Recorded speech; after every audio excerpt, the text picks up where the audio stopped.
Assalamualaikum warahmatullahi wabarakatuh.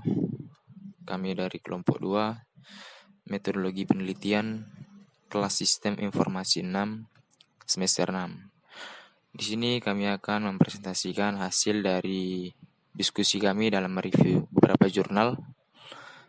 Di antaranya di sini jurnal pertama yang berjudul Sistem Informasi Perpustakaan Berbasis Web yang akan saya jelaskan sendiri. Kemudian ada jurnal kedua, Rancang Bangun Sistem Penjadwalan Bel Sekolah Berbasis Arduino Uno dengan antarmuka berbasis web menggunakan Internet Web Server yang akan dijelaskan oleh Saudara Syahrul Ajim. Kemudian di jurnal ketiga ada Sistem Informasi Geografis Pemetaan Potensi SMA SMK Berbasis Web yang akan dijelaskan oleh Febrian Wahyu pertama. Di jurnal pertama dengan judul Sistem Informasi Perpustakaan Berbasis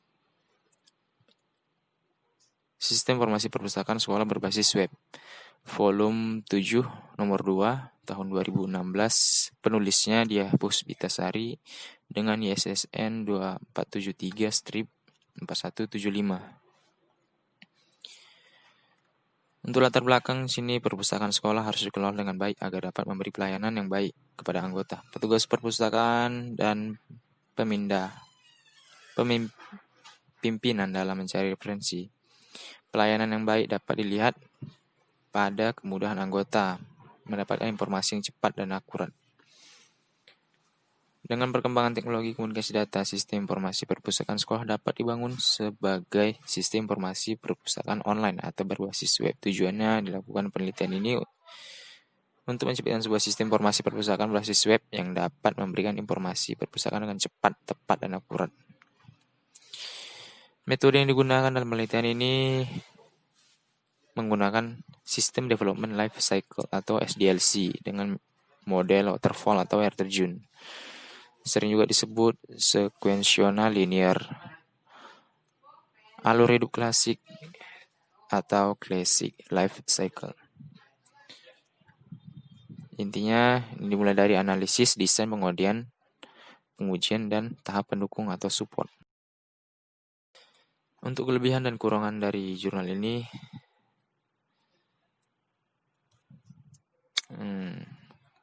cukup baik dengan kejelasan bahasa yang digunakan sehingga mempermudah dalam memahami isi jurnal. Kurangnya di sini adalah landasan teori untuk memperkuat hasil penelitian atau jurnal yang ada. Konklusi dari kesimpulan untuk jurnal pertama ini berdasarkan hasil penelitian yang telah dilakukan bahwa dengan adanya sistem informasi perpustakaan ini mempermudah petugas dalam mengelola data peminjaman dan pengembalian buku sampai pembuatan laporan. Kemudian sistem informasi perpustakaan ini merupakan sarana yang efektif untuk mempermudah anggota dalam proses pencarian buku dan membaca buku online. Berdasarkan hasil evaluasi terhadap proses dan hasil analisa dari sistem informasi perpustakaan ini terdapat saran dari pengguna sistem dan dalam pengembangan sistem ini agar lebih baik di masa yang akan datang. Seperti dalam menggunakan komputer, sangat diperlukan ketelitian dan kedisiplinan dari pengguna terutama dalam hal penyimpanan data. Harus benar-benar valid sesuai dengan ketentuan yang benar. Kemudian mengingat pentingnya data-data yang dipergunakan, sebaiknya dilakukan backup data atau menyalin file ke dalam perangkat ini, seperti hard disk atau flash disk.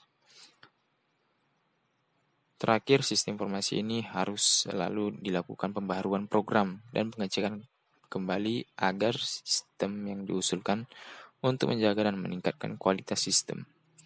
Ya, mungkin itu saja review jurnal dari yang pertama. Untuk selanjutnya nanti akan dijelaskan oleh Syahrul Najim mengenai jurnal kedua, Rancang Bangun Sistem Penjadwalan Bel Sekolah Berbasis Arduino. Assalamualaikum warahmatullahi wabarakatuh.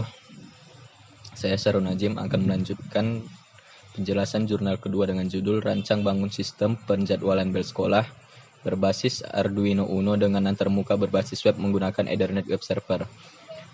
Penulisnya Dedi Satrial, Yeni Yanti, Maulinda, dan Budi Utomo. Yang diterbitkan pada tahun 2017 dengan volume ketiga nomor 2 dengan nomor ISSN 25283561.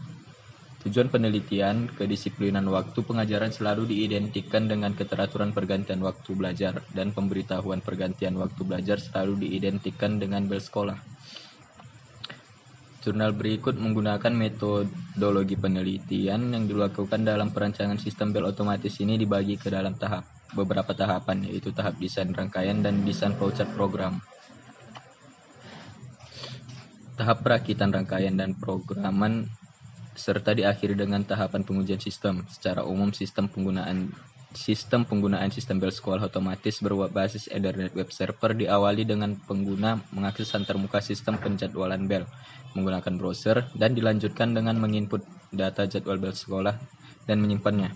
Di samping itu, pengguna dapat mengedit atau mengupdate sistem penjadwalan bel sekolah. Hasil penelitian dari hasil integrasi rangkaian sistem dan aplikasi berbasis web pada penjadwalan bel sekolah, maka dengan data hari dan jam diinputkan ke dalam sistem, maka sistem telah dapat dijalankan secara otomatis tanpa harus diinput kembali kecuali diperlukan update data hari dan jam. Dari hasil pengujian, didapat bahwa data hari dan jam yang disimpan telah dapat mengaktifkan bel sesuai dengan waktu sebenarnya atau real time. Kesimpulannya, berdasarkan rancangan dan hasil penelitian, maka dapat disimpulkan bahwa sistem penjadwalan bel sekolah telah berhasil dibangun dan telah dapat dijalankan sesuai dengan data yang telah disimpan melalui form input data jadwal. Di samping itu, juga aplikasi telah berhasil diakses melalui Ethernet Web Server berupa aplikasi berbasis web sehingga memudahkan bagi pihak pengguna dalam membuat penjadwalan bel sekolah. Dari penelitian yang telah dilakukan, masih banyak kekurangan dan diperlukan penelitian lebih lanjut untuk mendapatkan hasil yang lebih sempurna. Assalamualaikum warahmatullahi wabarakatuh. Saya Febren Wahyu dan saya akan melanjutkan jurnal yang terakhir, yaitu jurnal ketiga mengenai sistem informasi geografis pemetaan potensi SMA SMK berbasis web. Di sini penulisnya Erna Karistiani dan Eko Aribowo. Tahun penerbitan 2015, volume 1 nomor 1, ISSN 23385197. Sini latar belakangnya adalah salah satu faktor pendukung keberhasilan pembangunan adalah adanya sumber daya manusia berkualitas. Melalui jalur pendidikan, pemerintah berupaya untuk menghasilkan dan meningkatkan sumber daya manusia yang berkualitas. Teknologi informasi sangat penting peranannya dalam dunia pendidikan, khususnya dengan sumber daya manusia, karena pendidikan merupakan usaha yang secara sadar diarahkan untuk mengembangkan potensi generasi muda, agar memiliki kemampuan, keterampilan, sikap, dan kepribadian yang baik. Metode ini menggunakan metode pengumpulan data dengan cara observasi, studi literatur, dan wawancara. Setelah data dikumpul, dilakukan analisis kebutuhan sistem dan perancangan sistem yang meliputi perancangan proses.